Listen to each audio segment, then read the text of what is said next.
back in 2018-19 you had started telling me that Nepal's economy is fragile. So look at Sri Lanka. You had started pointing out at that point itself, right? So can you tell me what you think about macros in terms of investing, or what do you think about the macroeconomic situation of Nepal and how it could impact the stock market? So macroeconomic, I mean, because I was involved at KPIS and bottom-up research around, and one guiding philosophy was like market close by, we should be able to hold those investments. Angle But so my brother got me interested in macroeconomic analysis because he used to like and he used to like keep on scouring resources. And ule prediction they started to make sense, and that's how I got into it. So I mean, I'm not at his level, but so country line as a company. So then I look at so our country current account and capital account ma key flow bhayira so partly त्यो भयो त्यो चाहिँ external sector भयो अनि internal sector मा चाहिँ two things एउटा चाहिँ credit flow भइरा छ कि छैन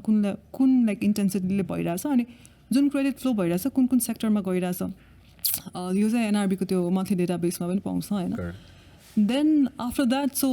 credit भयो I mean credit sector भयो अनि then अर्को चाहिँ government को revenue र expenses so यो तीनटाको triangulation बाट पनि कति indicationहरु चाहिँ आउँदो रहेछ in the sense what I've understood is नेपालको केसमा चाहिँ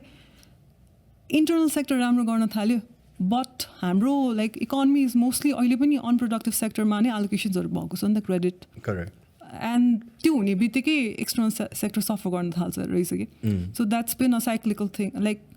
it's been I think going on for a while हैन अनि त्यो ठ्याक्क प्रेडिक्ट गर्न चाहिँ त्यो डेटाबेस एउटा बिल्ड गर्यो भने चाहिँ हेल्प हुँदो रहेछ correct so far viewers I think तिमीले जुन मलाई 2019 मा भनेको थियो नि त्यो private sector lending to GDP or something do you remember that so regarding Sri Lanka this is 2019 तिर नै it started to like say that Nepal ko pani it's increasing at a very rapid pace so can you tell us a little bit about that thing ni so debt to GDP भन्दा पनि external debt in the sense foreign borrowings to GDP त्यो ratio चाहिँ अलिकति important हुँदो रहेछ हैन because so GDP is like a flow concept and तिम्रो debt is like a stock concept हैन and so हामीले let's say नेपालले borrow गरे अब हामी 30% of GDP चाहिँ external borrowing गर्ने भनेर एउटा कोभिड आउनु पर्दो रहेछ तिम्रो GDP त like it slashes ni ta and then 30% हुँदाखेरि लिएको अब like 60% of GDP भयो external debt is 60% of your GDP then IMF comes and says okay you got down your expenses got down so external debt to GDP external so rupee denominated तिमीलाई दिदैन नेपाली रुपी denominated तिमीले external so dollar मा या euro मा या GBP मा नै borrow गर्नुपर्ने हो and external currency मा borrow गर्दा 1% हो या 2% हो भनेर लिन्छ but generally त्यो repay गर्नुपर्ने टाइमसम्म जाँदाखेरि currency नै depreciate भएर चाहिँ effectively तिमीले दिने interest चाहिँ above 10% हुन्छ कि because हाम्रो currency को depreciation पनि 10% भएको छ over the years so त्यसमा तिमीले 1% या 2% मा लिएको छ नि you're effectively paying 12%. So generally I have not seen a lot of macroeconomists when you get into that about CFM like it's always been there at the back of our heads. So I think one of the indicators you always pointed out was external debt to GDP and I think the other one was private sector borrowing to GDP money, right? Because at one point of time you had pointed out that for an economy like Sri Lanka it had already crossed I think 100% or something and I think Nepal pani if you look at the past 10 years go private sector borrowing to GDP it wasn't very high it was close to 50-60%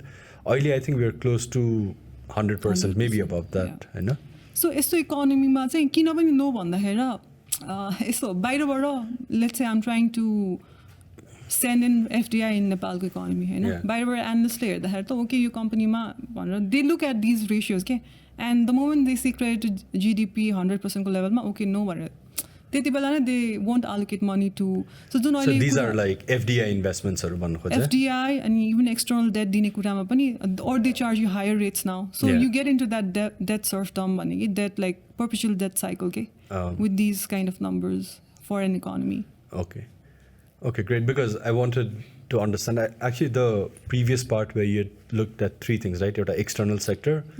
एउटा our debt so external sector एउटा भइहाल्यो होइन इन्टर्नलमा चाहिँ credit भयो and गभर्मेन्टको spending Yes, यो तिनटाको triangulation is a very good framework, I think, for because it's monitorable and for economy like Nepal.